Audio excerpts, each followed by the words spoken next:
You're listening to the Hour of the Time. I'm William Cooper. Ladies and gentlemen, I'm still in shock from last night's broadcast. I had been sent a tape, which I thought was great. I thought it was the tape of a new television series that Aaron Russo had told me that he was going to do, and that was the reason that he resigned from the Constitution Party, was to make a movie and produce a television series called Mad as Hell, which would expose on a nightly or weekly basis what was going on. And the movie was supposed to be starring Meryl Streep, and it was supposed to expose the Internal Revenue Service. And he told me that Meryl Streep had read the script, and it was a wonderful script, and she liked it, and they were negotiating, and they had a lot of people interested, and the money was there, and all that kind of stuff. And last night I found out that wasn't true. I was shocked, and I made some calls today to my good friends in Hollywood and found out that that script hadn't been passed around, and Meryl Streep never read it, and there wasn't any money, and it wasn't going to be done. Back in November, Aaron Russo called me and told me that the television series was a done deal, and that the first broadcast on television was going to be in January, I think around the 4th or the 6th of January, somewhere around there. And he wanted me to give him a list of all the people in California so that he could contact them and have them be in the audience. And it was supposed to be aired on Fox Network. Well, I don't give mailing lists out to anyone, so he was disappointed when I did not send him a list. But that's okay, because from watching the tape, he didn't have any problem getting an audience. But I found out that it was not a TV series, was never supposed to be a TV series, and was never aired on Fox. He lied to me. And I didn't find that out until last night and today when I made more phone calls, because I thought that it had aired.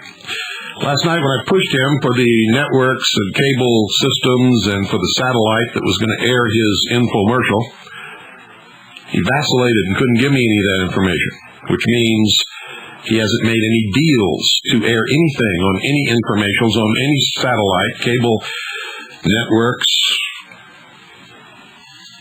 or television networks, or television stations. But he made the statement that it would be on the air in 2 weeks. Now, I happen to know an awful lot about radio and television, folks, because I've been working with radio for over 4 years now, you know, and I've been negotiating and looking and shopping for deals to get on television with the Hour of the Time. And I'm telling you right now, if he doesn't know what cable networks, what major networks, what TV stations, or what satellite is going to be on, he's not going to be on anything in 2 weeks. So he did not tell the truth last night. I was in shock. As these things begin to unfold, and I begin to learn the truth about a man that I had supported and believed in, I just couldn't deal with it, folks. I tried to ask questions, and I was hoping that he would come back and set things straight, and I kept doing it, hoping all the while that what I was hearing was not true. But alas, it was. And so I owe all of you a big, giant apology from the bottom of my heart for supporting him and for asking you to support him, and for getting you involved in the Constitution Party, which he quickly bailed out of, and then which quickly got set up to be destroyed by people that he is now working with. I'm still in shock, folks. You see, now you know why I'm so suspicious and why I investigate everything. And now you know why I don't believe anything and I don't listen to anybody. I mean, you got to prove it to me. And it's because of things like this. And even with my caution, even with my high degree of suspicion and investigation and caution, I got took by Aaron Russo. See, everything he was telling you last night about mad as hell, buy this video, it's going to be great, we're going to send out millions of fax, with the same exact words that he said about the Constitution Party. Same exact words, no different whatsoever. Same thing, it's going to reunite all people, all different races, Christians, Jews, blacks, whites, Orientals, everything. We're all going to come together under one common bond, and that common bond is freedom. You heard him say it on this show many times. You heard him say it on other broadcasts. You heard him say it in person. And then last night he denied it. Said it wasn't true. It's not what the Constitution was all about. It's not what the Constitution Party was doing. It's what mad as hell is doing. And yet the first time he ever appeared on the Hour of the Time, he used those exact words. You've got to get off your butts. You've got to get mad at hell. And you got to not take it anymore. And this is going to bring all people together. Blacks, whites, Jews, everybody. All going to come together under the Constitution Party because we do have a common bond. The common bond is freedom. It's liberty. I was tremendously hurt last night because I really thought that Aaron was going to come on here and was going to do something good. Instead, he shattered everything that I believed about him. And he turned out to be just another two-faced Trojan horse. The Ross Perot, if you will. And I couldn't take it. You know, I tried for almost a whole hour to get him to make it right. And he wouldn't do it. All today, I received, I don't know how many phone calls, just one right after another, in support of how I handled last night. Some said I wasn't rough enough. Some said I was a little too rough, but I was right in what I did. But all were in agreement that what I did was right. And I got a whole lot of faxes, and I'll probably get a whole lot of mail about it, all positive so far. In fact, I'm going to read you one tonight. I'm not going to tell you who it's from. It doesn't make any difference. But it's indicative of the comments that I've been getting all day from everybody. I could not, folks. I'm still having big trouble dealing with the fact that I got took, and you got took, we all got took by this guy. And I had sort of figured that by now I was immune to that. But I'm not, you see. You people that try to put me up on a pedestal, you shouldn't do that, because I keep telling you, I'm just like you. I've just studied a lot longer and researched a lot more. I'm a lot more suspicious. I question everything, and I can still get took. Now, imagine what can happen to you when you're not even near my level. Don't go away. I'll be right back.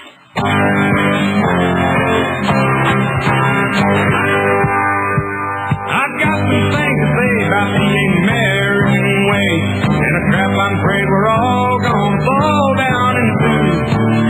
If you need a job done, they'll take your money and run. Too many folks don't give a damn if they help you. Now don't y'all get me wrong, this is not a judgment song. You know, I've heard a lot of folks myself along the way.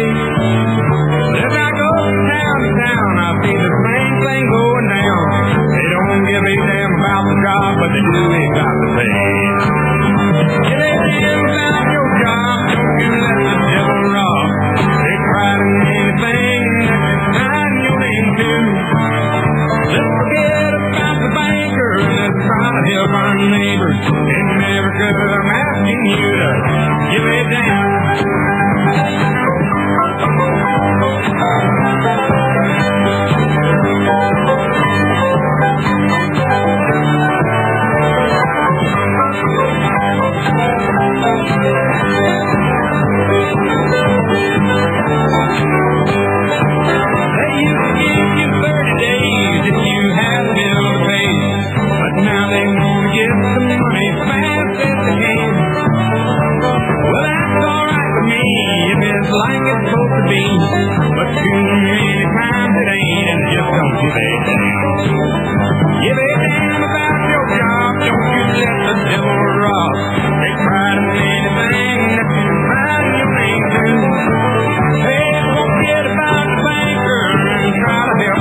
neighbor. America, I'm asking you to give a damn. Give a damn about your job. Don't you let the devil rob. They're trying anything that you're trying to. Okay, folks, just listen to this. Just listen to what I'm going to read you. I received this in the fax today. It says, unbelievable program last night. In response to all of that, little of which actually made logical sense, I do, as you might expect, have comments. Let's generously assume for a moment that Charlie Duke is really a nice guy and Aaron enjoys a personal friendship with him, and maybe together they accomplished a few things politically, things which have all of the right sounding words, get people stirred up, and maybe temporarily hold the bad guys at bay, etc. That is all very well and good. The fact remains that nice guy or no nice guy, Charlie Duke has only two primary claims to fame, or infamy, as the case may be: the 10th Amendment resolution and his recent performance in Montana. I will not discuss Montana in this fax. That is a whole nother ballgame.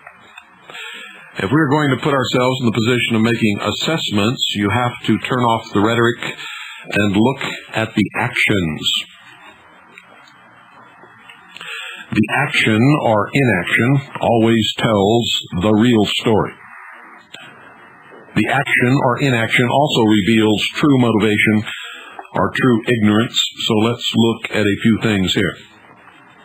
Aaron wants to feel good about Charlie and himself. Okay. From that perspective, where the 10th Amendment resolution is concerned, there is no crime or shame in trying to do something that might be beneficial. The Constitution Party was also an attempt to do something that could have been beneficial. That's great, Aaron. Something beneficial sounds marvelous. However, good intentions in and of themselves seldom equal good results. And in these two attempts, there was a loss of ground rather than a gaining, and Aaron and Charlie are both inextricably linked with both situations. Both ventures failed for two very basic reasons, and these failures point to basic inadequacies in both Duke and Russo. First, there was nothing solid, no strength at their foundations. Both amounted to just talk. And second, there has been a definite lack of leadership demonstrated by both men. That doesn't necessarily make them bad men, but bad leaders can be unintentionally dangerous. The 10th Amendment resolution had no force of law, no enacting clause, served only to soothe a slightly disgruntled public, and had no real impact on stopping the progress of the totalitarian state. It was just big talk. The resolution didn't force the federal government's hand to do anything. It didn't even really take the feds to task over obvious legal issues in a meaningful way. It was just a formal complaint. It should be no secret that the inside the Beltway crowd is completely familiar with complainers and whiners. They have become totally immune to it. They don't care, and they don't have to care. So what if the states want their sovereignty? Let them try to get it. The states want the feds to be responsive to the desires of the states on constitutional grounds. That's a laugh. What Constitution? You're not going to find too many states that want their independence badly enough to cut themselves from the federal financial apron strings or all those other perks and pork that keep people quietly feeding at the trial. The 10th Amendment resolution was just an idea, but it was never expected that it would really do anything. If such had been the original intent, the document would not have been a mere resolution, and it would have been accompanied by attempted decisive legislative action at the state level. And this, of course, has certainly not occurred in the majority of states in which the resolution was passed. In very few instances has the 10th Amendment resolution led to anything substantive. It could result in something substantive, but Duke is not leading the troops in any way in this effort. I guess he thinks he already did his part. I would say to him, Charlie, you have to lead by example and teach as you go, and you have to stick it out for the long haul. If he cannot or will not do that, his good ideas will never bear healthy fruit.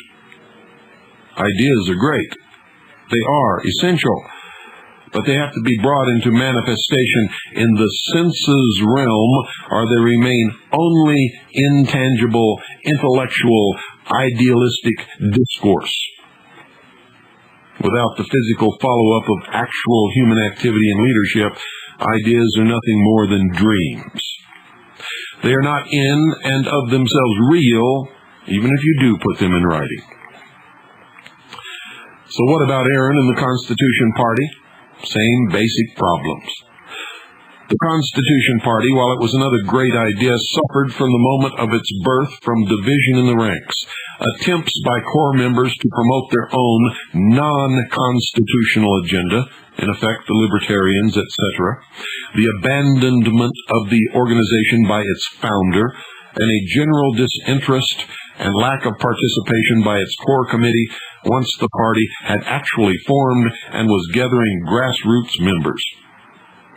I was absolutely stunned that Aaron seemed to have no recollection of how that party collapse occurred, who the players were, or what the conditions were that brought about the downfall. How well I remember the Scarborough scandal and all the frantic audits, threatened lawsuits, demanded resignations, etc., which occurred in the attempt to keep the party afloat. By that time, Aaron was long gone as a participant. He started something good and abandoned it in midstream, lost touch with what was happening, left the baby on the orphanage doorstep, and expected others to love it and care for it simply because it existed. Fat chance indeed. Aaron's lack of participatory leadership was a primary cause of its disintegration. The ship was at sea without its captain, and the running of the ship was given to a committee. The responsibility of its leadership was spread out among too many people, none of whom had a clue about what they were doing. None of them had ever formed or managed a political party before, and ladies and gentlemen, I can tell you that's true. I didn't know what I was doing, but at least I was doing something. And I continue. Few involved even bothered to find out what the legal requirements were. Accountability was a big problem, as we soon found out. And out of necessity, once Aaron jumped overboard, the day-to-day operations were handed to a convicted felon who served as acting national director. Nobody knew what in the hell was going on. There is an apt saying that applies to this situation, quote, "He who does not know to which port he is sailing has no favorable wind," end quote. Good intentions? Oh, plenty of them. Good intentions were not good enough. Aaron says nobody ever accused him to his face of financial misconduct. Maybe they didn't. So what? Most of the time when a person is being falsely accused, no one ever confronts the man face to face, because to do so makes the false accuser subject to libel suits and public humiliation when the truth is known. Almost all juicy character assassination occurs by unknown accusers and gossip mongers. Aaron speaks extremely foolishly on this subject. He was innocent of any wrongdoing as far as financial sins in the Constitution Party were concerned. It was a simple matter, but very expensive to prove his innocence.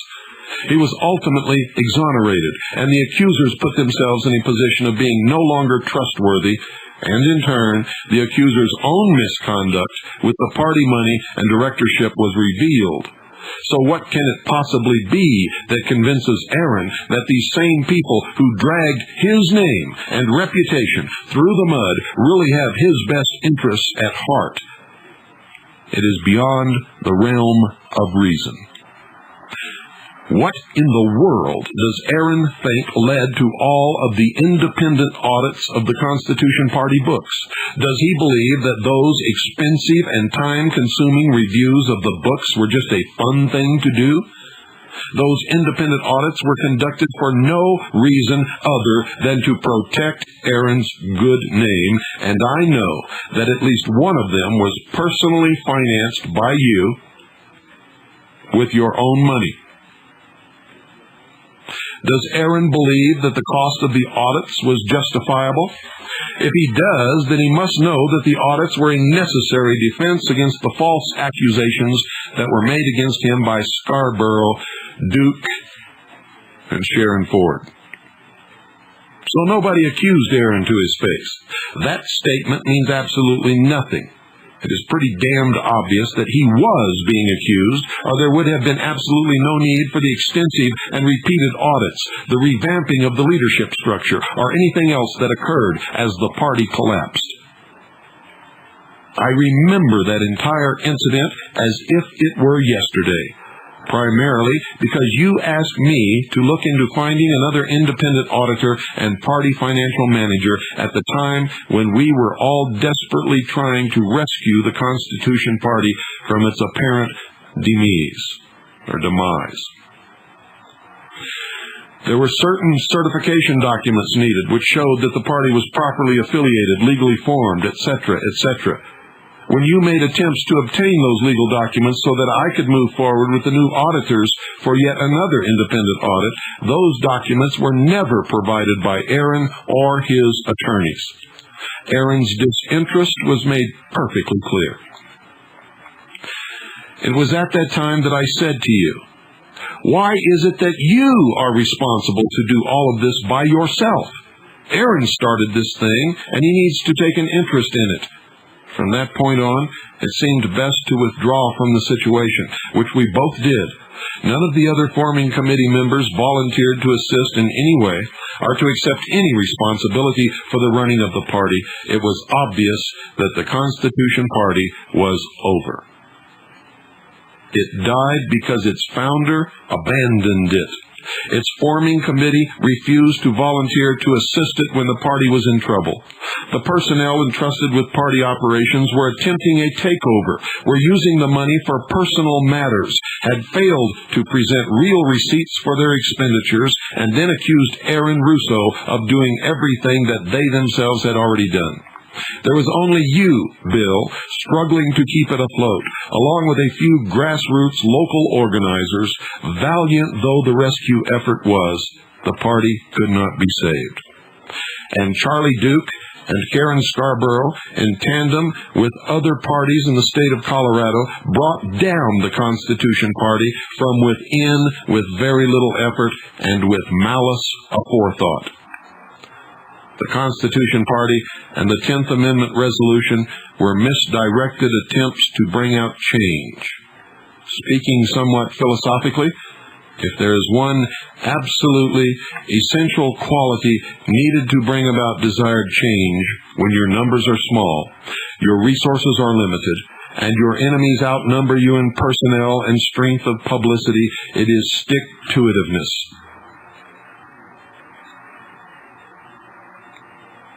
Perspicacious tenacity. If the founders and leaders fall away, who will lead the troops? I don't care how educated people are or how interested they may be. Without leadership, they lose the drive to take initiative, and they fall into silent immobility. Without leadership, no new leadership rises to the top to carry on or to divide the labor. As stupid as it sounds, role models are really an essential thing because they build believing in the minds of others that they too can make a difference if they just take some action. Aaron was at one time a role model. He started out on the right track. But Aaron is restless. He goes from project to project just like making films. If you are a producer, you get all of your workers and contractors organized, arrange some funding, and let the artists and technicians create the finished product. Aaron is an idea man. That's fine. Nothing wrong with that. But what Aaron does not yet realize about dealing with the real world and political realities is that most people are not artists and technicians, even politically. They don't have much initiative. They don't have much specialized skill. They don't have much of an emotional stake in anything outside of their own four walls. Many lack intellectual resources. Many are just waking up at the 11th hour. Almost all lack experience dealing with matters of this critically. Few have real organizational ability. Most want to be told what to do because they are afraid of making mistakes, and following others' suggestions removes the necessity of thinking for themselves and seems to rescue them from the consequences of any action they might happen to take. All people like this, and all situations like this, require leadership of one sort or another, to one degree or another, if for no other purpose than to teach people how to lead themselves. The problem with Aaron is that he is not really a leader. He lacks the staying power required of anyone leading by example and teaching as they go. Corporate delegators of responsibility, although they may wear a leader's hat, barely touch on the fringes of what is required in real leadership. So what is Aaron Russo? Well, Aaron is a motivational speaker, but I'm here to tell you that motivational speakers are a dime a dozen these days, and when the speech is over, then what? Based on his comments last night, in spite of his talk about growing and changing, Aaron does not appear to have progressed much beyond where he was 2 years ago. Back in late 1994, you played a tape on the hour of the time of Aaron addressing a large group and speaking about encroaching government. He wowed the audience by showing them the little strips in a $10 bill. I admired him for broaching the subject to a crowd which probably expected him to talk about making movies or running film companies or dealing with California legislation from a Hollywood perspective. That, too, was all very well and good in its time. But my immediate mental reaction was, this is old hat. We already knew all of that stuff. The dangers we faced and the encroachment of big government was so much more pervasive and imminent. Things Aaron seemed to know nothing about, details he couldn't imagine, depths of deception undreamed of. He was then, and is today, dangerously behind the times. Still, I thought, you have to start somewhere. We all started somewhere. Some of us with Limbaugh, some of us with Harder, some of us with Valentine, some of us in the law library, etc. Nobody came out of the womb as anything other than a sheeple.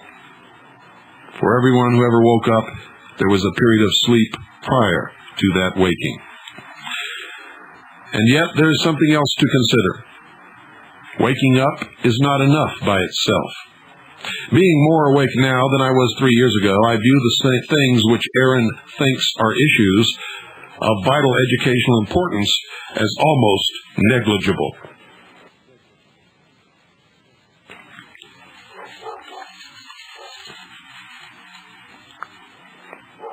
Strips in the paper currency?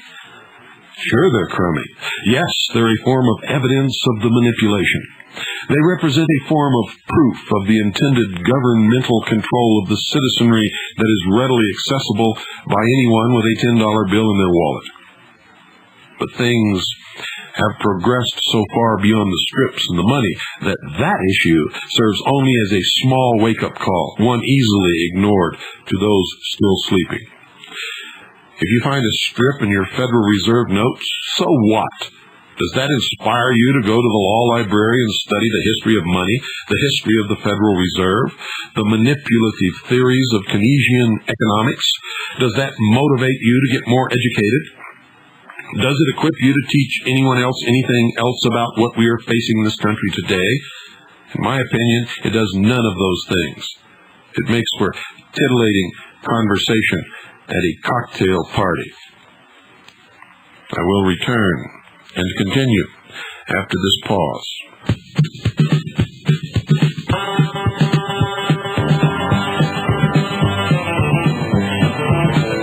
This is the coalition, the band coalition. I ain't a politician, but I've got views. Some folks want a bank, and these damn coalitions, they are after you and me. They want to get rid of my 44s and all the R-rated films.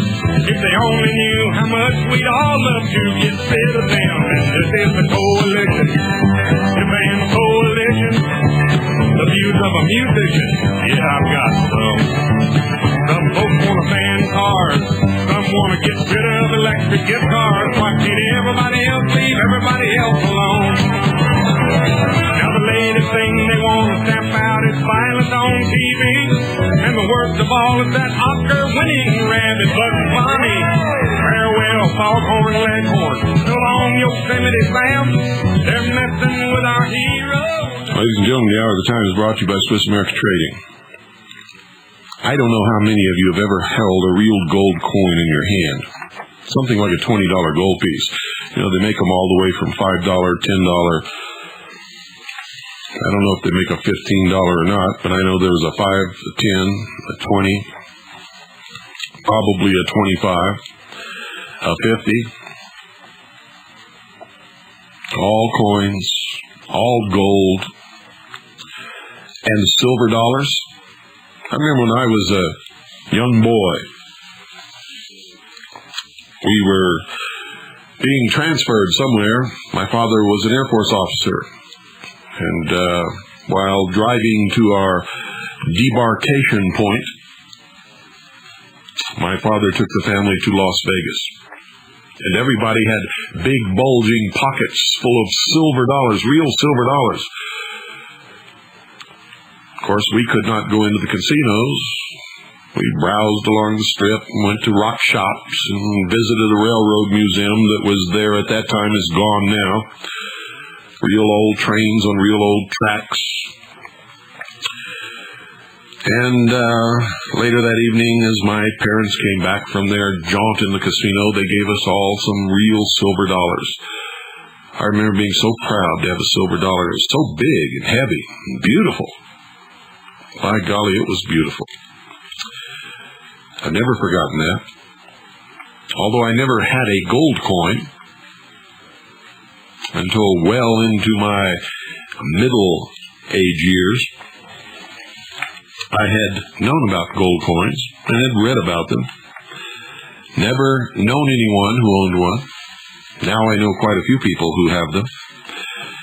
But I'll tell you, once you've held one in your hands, a silver dollar or a $20 gold piece, you know that they are valuable. No one has to tell you. I can assure you of that. You can feel the weight.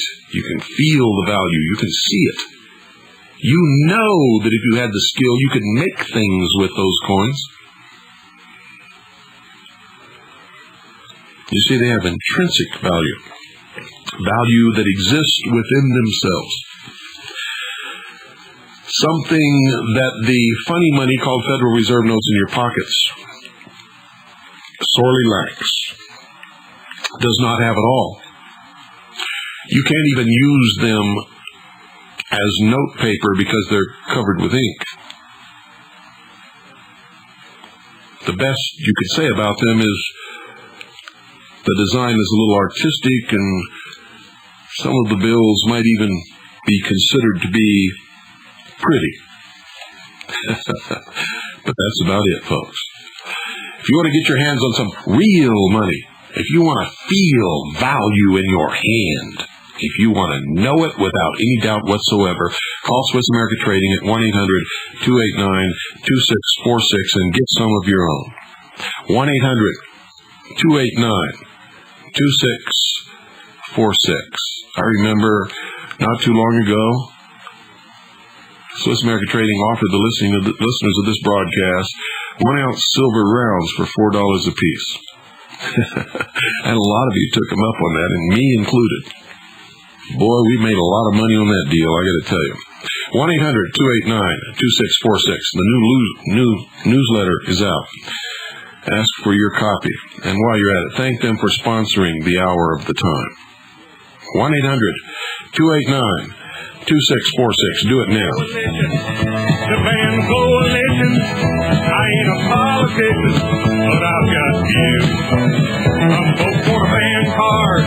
Some want to get rid of and to get cars. Why don't you do your thing and we'll do our thing too? This is the coalition. The band coalition. The views of a musician. Yeah, I've got some. Some folks want to ban cars. Some want to get rid of electric guitars. Why can't everybody else leave everybody else alone? That's a good question. Why can't everybody leave everybody else alone? Question of the century, I would say. It's really what's at the root of all of our problems. Why can't everybody leave everybody else alone, starting with the federal government?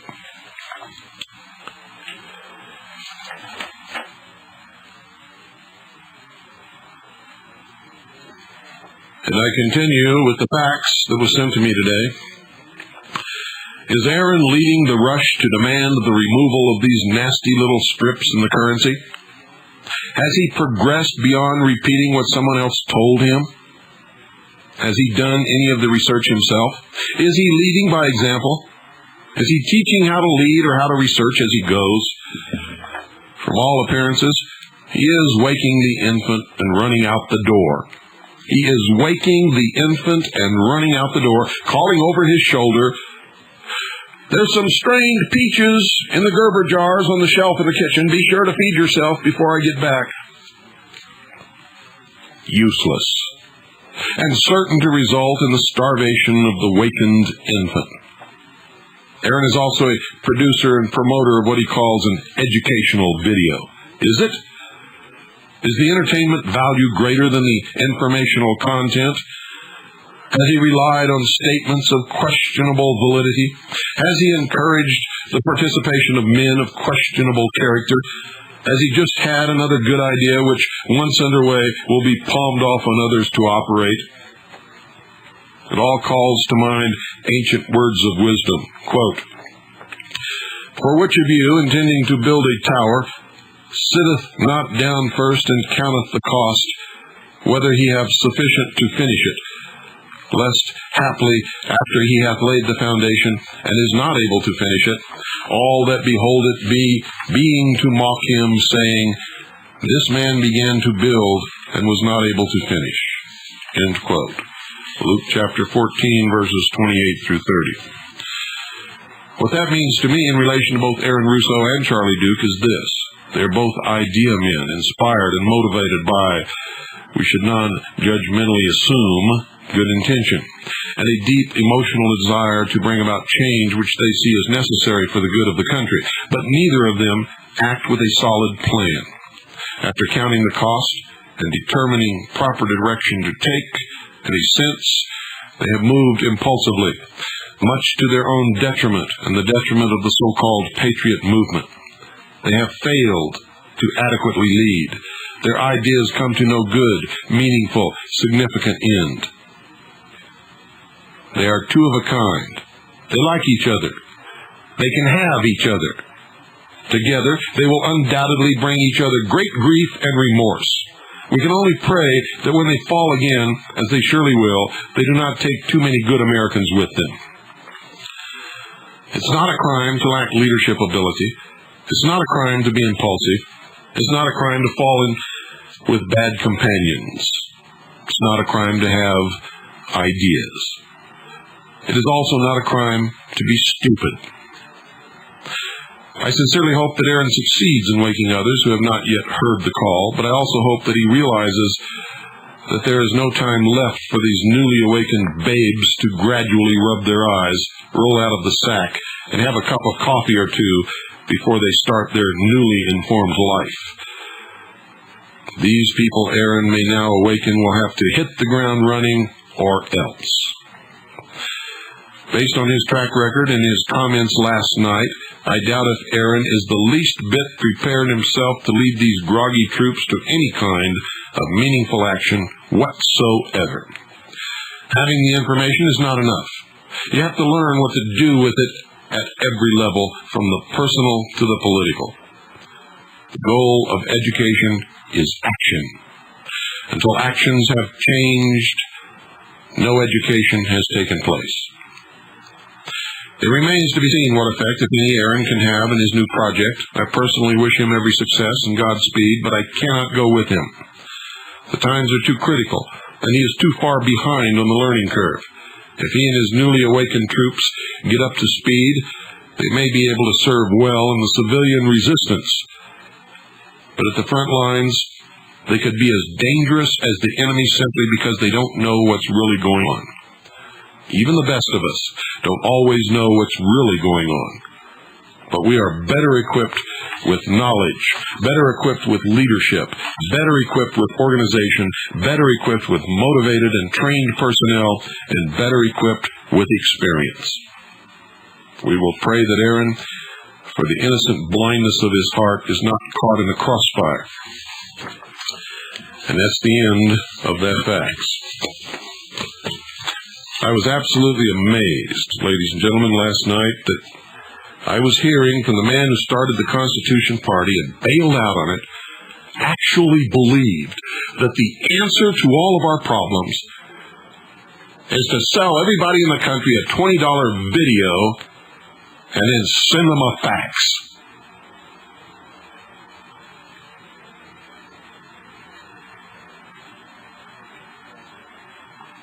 Last night's broadcast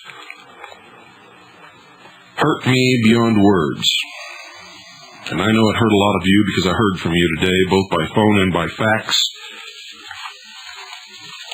The reason I read the fax that I did is because it covers the whole thing very well. And not only does it cover it well, it does it very fairly for all concerned. But it says it like it is, and it tells the truth.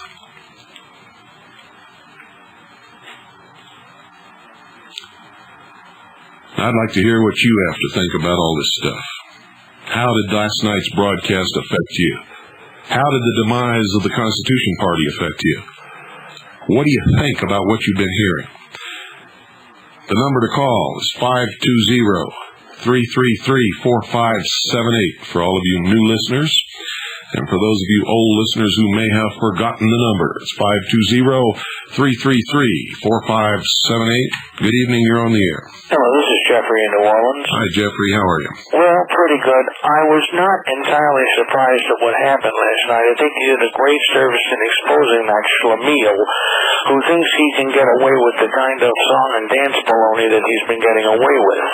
As far as I'm concerned, what they did to you in terms of you're really the victim of this whole thing. What they did to you was absolutely atrocious. The one good thing about it is you didn't lose any money this time from Mr. Russo and Company because although the video I suspect may have been shown locally on some stations, it wasn't shown nationally on a network. But the fact is that you just can't run away from trying to fight this enemy with just showing a video and a fax. There's got to be much more cohesion plans than that, and Mr. Russo just ain't going to do it.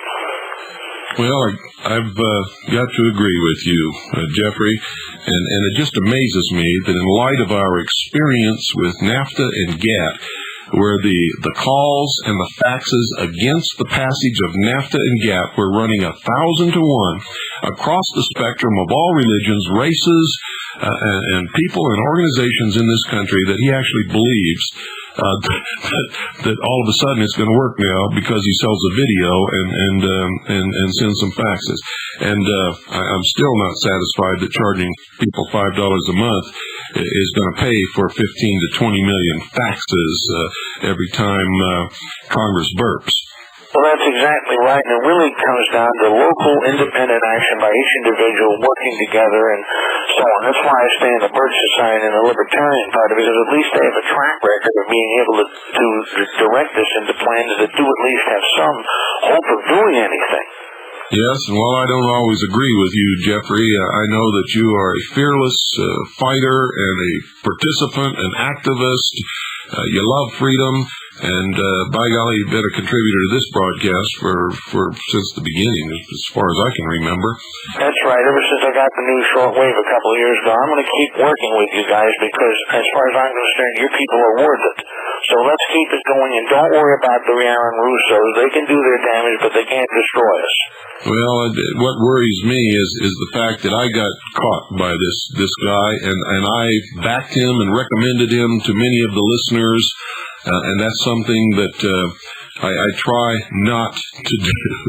Well, we all get caught once in a while. Yeah. And, well, I'm sort of glad in one way that it really demonstrates to people that I really am human. That's right.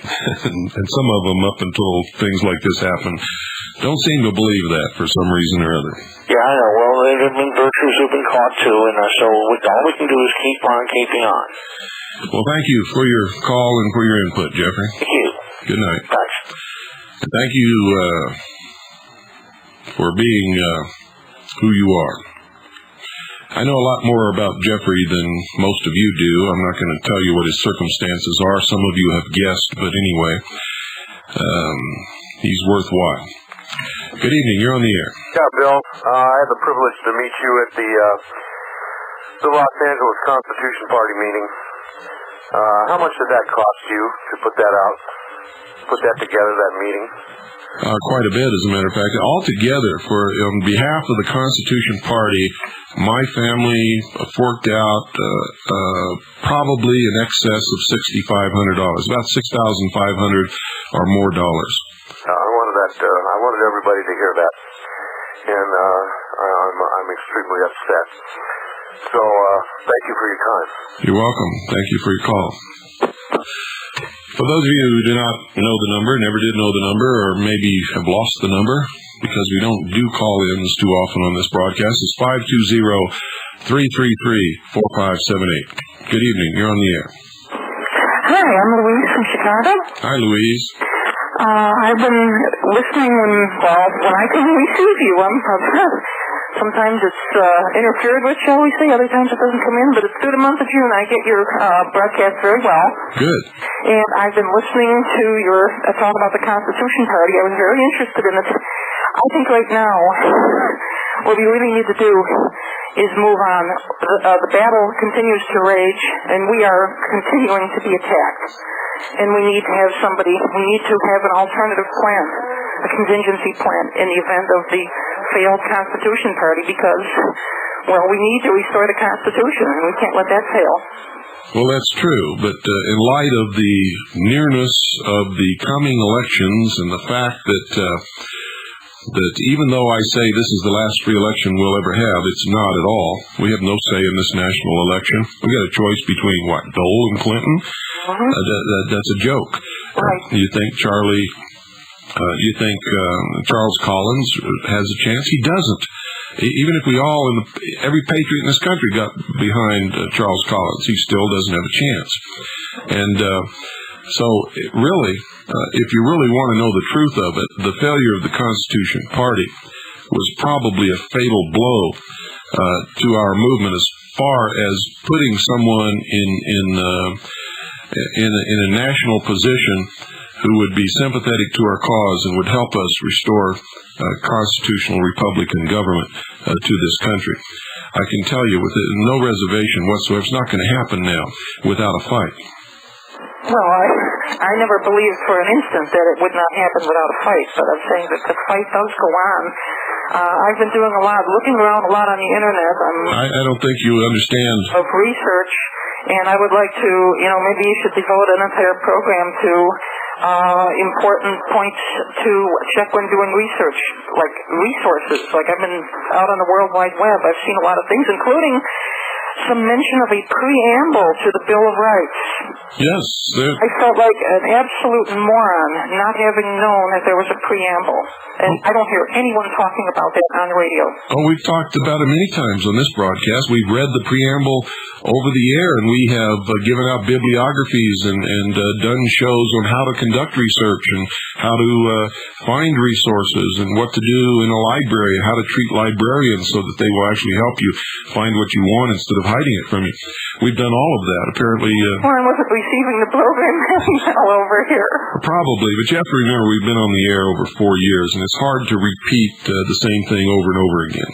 Well, with the sheeple, I think that one can, our enemies repeat things over and over again. That's one of the ways they condition and brainwash in the classic Pavlovian style. Yeah, well, you're right, but what we're trying to do is educate a people, and while we can go back to some basics once in a while, we really can't start at the bottom all over again with the audience that we have. We have to continue to increase their knowledge and their effectiveness and their activity, and that's really what this broadcast is directed at. And I think you misunderstood when I was talking about we're going to have to fight. What I meant is with guns. I think that nothing is going to change for the better until there's a real fight and blood is shed on American soil. As much as I hate to admit it, I've spent a good portion of my life trying to awaken up people so that it wouldn't have to happen, so that we could, by political consensus, have a peaceful resolution and restoration. And that's what I had such high hopes for the Constitution Party, because it really did give a means for all people to come together with a common bond that was freedom. Well, that treasonous traitor, our first big-time dictator, FDR, declared us to be the enemy, and now we've got the war on liberty. The euphemism is war on drugs, of course. Sure. And blood has been spilled. The war is underway. All we can do is pray that it is not too violent. But sure, I totally agree with you. I think there will be a certain degree of, as they said in The Wizard of Oz, it gets darker before it gets light and gets worse before it gets better. Yes. Well, thank you for your call. Thank you. Bye-bye. 520-333-4578 is the number. Good evening. You're on the air. Okay, this is Joe out in North Carolina. How are you? Good. I've been listening to you for about a month. I haven't heard your program before, and I think I got the location on shortwave from the Liddy program some time ago. Well, good. What I'm interested in is your mailing address.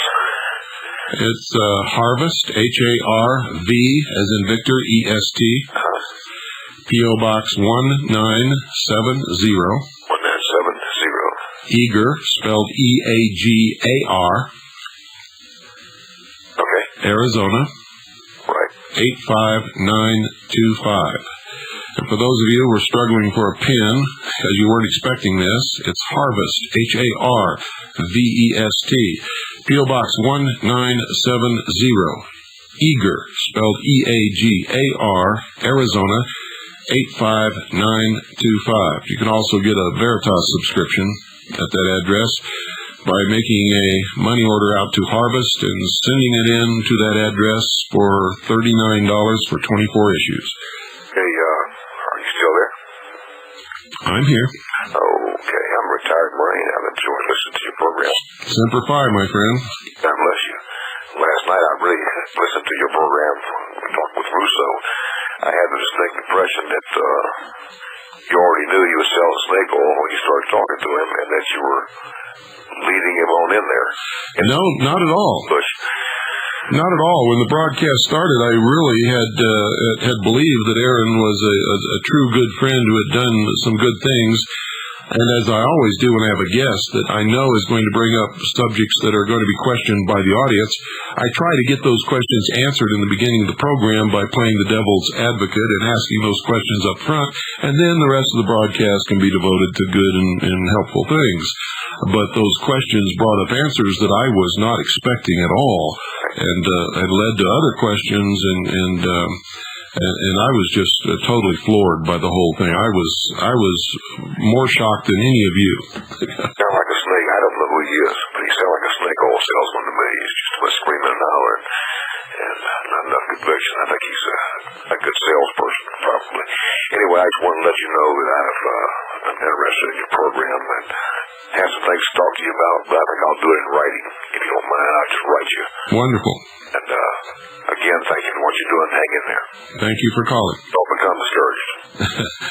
Well, that's kind of hard sometimes. We all become discouraged, but we overcome. Okay, yes, you will. Thank you. Take care. Good night. Well, we got time for maybe one or two more calls. 520-333-4578. Good evening. You're on the air. Yes, good evening, and let me turn my radio down. There we go. Yeah, please do that. I just wanted to tell you I'm calling you from KDNO land, and hang in there. I could tell last night from the minute that guy came on that he was nothing but a con artist, and because I've been in sales all my life, and I can spot him a mile away. And he was just full of baloney and out to fill his own pocketbook and to hell with the rest of the world. And that's just exactly what I thought, and he proved my point from the get-go. Anyway, Bill, I fully agree with you. I think that the only way we're going to get our country back is to fight for it. And it's just too bad, but we have too many gutless wonders in this country. And anytime they can vote themselves in a welfare program, we're doomed for failure, and that's what's happening. And unfortunately, that's where we're headed. And I don't know if we're going to be able to save it, but I know one thing, we're not going to save it without a fight. And I just wonder how many critics there'll be when the first shot's fired. Because I wonder who will be on whose side and who will say what about the other guy, because, you know, sometimes we're always so critical of everyone else. And I think that's just too bad, because it's too bad sometimes we can't hang in there together. But then there's so many crooks. You don't know who you're hanging in there with sometimes. And it's unfortunate that this guy took advantage of you last night, but that's exactly what happened. And but don't take it to heart. There's a lot of people out here that believe like you do, and we can see through snakeskins pretty thin. Well, thank you, and thank you for calling. Yes, bye-bye. 520-333-4578. Take one more call. Make it quick, please, and that'll be it for the night. Good evening. You're on the air. Yes. I would like to thank you for waking me up. I've been listening to you for about 1 year now, and I had listened to people like Tom Valentine before, and which I still do listen to him, but you were the awakening within the awakening. And I'm trying to make this quick because I know you're out of time. Yeah, we're out of time, up against the wall. Okay, but I really want to thank you for that. I mean, I woke up a lot of people around me, and believe me, I am one person that will die for this cause. Well, good. We need a lot more just like you.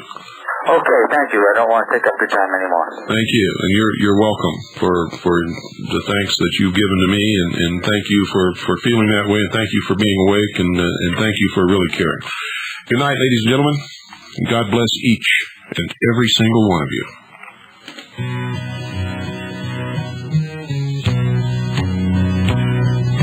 People, I think it's time we stop this running around. This world is going too fast and we'd like to slow it down. Don't let them talk you into doing what you don't want to. Just learn to say no and learn how to refuse. 'Cause you don't owe nobody nothing except God above. Go out and go after the things in life you love. Don't try to force it if it ain't going smooth. The one person that you should never try to fool is you. You can make it to the top, but only you'll know when to reach. And I am not just talking 'cause I practice what I preach.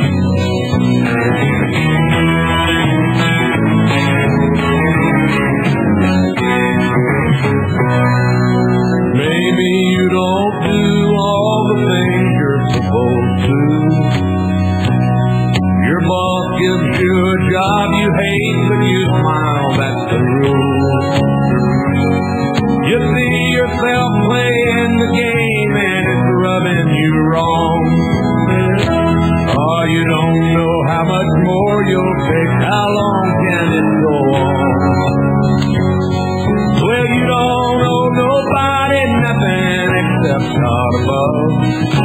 Go out and go after the things in life you love. Don't try to force it